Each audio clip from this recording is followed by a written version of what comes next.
Zee 24 तास एक पाऊल पुढे। अशोक चव्हाण एक आदर्श घोटाळ्याचे आदर्श आहे। या कोळसाच्या खाणी महाराष्ट्रात विजेचा उत्पादन करण्यासाठी मिळाल्या होत्या।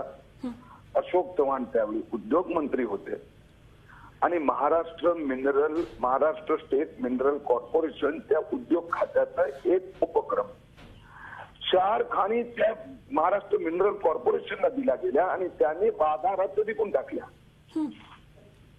अपारदर्शकता आहेत। मला अधिकाऱ्यांनी सांगितलं की महाराष्ट्र सरकारचे जे वीज प्रकल्पासाठी कोळसा हवा होता, टंचाई होती आणि आत्मन आहेत ते महागेनकोनी महाराष्ट्र सरकारला अधिकृतपणे रिक्वेस्ट केली की आम्हाला या खाणी द्या। तर राज्य सरकारने ते महाराष्ट्राच्या वीज प्रकल्पासाठी न देताना ते सुनील इथे ते गुप्ता ते इंडिया बुल्स यांना दिल्या। 100 रुपये का माल 25 रुपये दिला। या घोटाळ्यांची चौकशी करण्याची मागणी मी पृथ्वीराज चव्हाण यांच्याकडे केली आहे। बरं, आणखी काय तुमची मागणी आहे? अशोक चव्हाण आधीच खरं तर आदर्शमुळे अडचणीत आलेले आहेत, आणखी आता ते अडचणीत सापडणार आहेत असं एकंदरीतच दिसतंय। आणखी काय तुमची मागणी असेल किरीटजी? माझं स्पष्ट म्हणणं आहे की पृथ्वीराज चव्हाणांनी आज त्यांच्या फायली चेक कराव्या।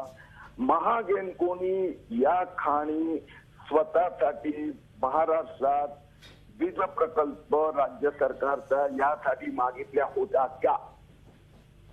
केंद्र सरकारने या खाणी राज्य सरकारला देताना काय अटी लावल्या होत्या? दुसऱ्या राज्यात या प्रकारच्या खाणीचं वाटप करताना काय दर लावला गेला, किती रुपये मिळाले? आणि चौथी गोष्ट, यातले सुनील हायटेक यांचे 6व्या मजल्यावरच्या नेत्यांचे काय संबंध आहे याची माहिती सर जनतेच्या समोर येऊ द्या। तुमच्या लक्षात आलं ना, मंत्रालयाच्या 6व्या मजल्यावर कोण कोण बसतं, बरोबर, त्याचं आणि सुनील हायटेकच्या मालकाचे काय संबंध आहे, यात कोणाला किती दलाली मिळाली त्याची चौकशी करा। बरं, आणि अदानी इंडस्ट्रीज, इंडिया बुल्स हे जे सगळे ग्रुप आहेत त्याच्याबरोबर काँग्रेसच्या नेत्यांचे अतिशय जवळकीचे संबंध आहेत, हे सर्वश्रुत आहे। या संदर्भातलं आपलं काय म्हणणं आहे? म्हणून माझं असं म्हणणं आहे की पहिली गोष्ट यातलं सगळ्या पत्रव्यवहार लोकांच्या पुढे येऊ द्या। अटी काय होत्या आणि काय पद्धतीने तुम्ही या कंपन्यांना दिले, कशासाठी दिल्या? फक्त एवढंच नव्हे, हा घोटाळा सिद्ध होत आहे का की यातल्या एका कंपनीचं आम्ही तिथे तक्रार नोंदवल्यानंतर असं कोयला मंत्रालयाने याची इन्क्वायरी सुरू केलेली आहे आणि एका कंपनीचं लायसन्स कॅन्सल होत आहे।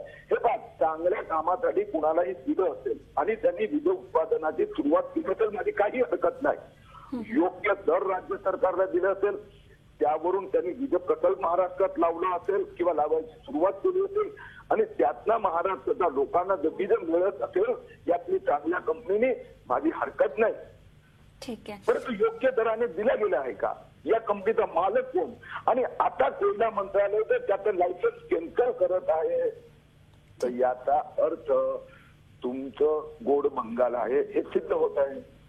अगदी किरीटजी, तुमची भूमिका आमच्या लक्षात आली, धन्यवाद तुम्ही प्रतिक्रिया दिलीत त्याबद्दल। झी 24 तास एक पाऊल पुढे।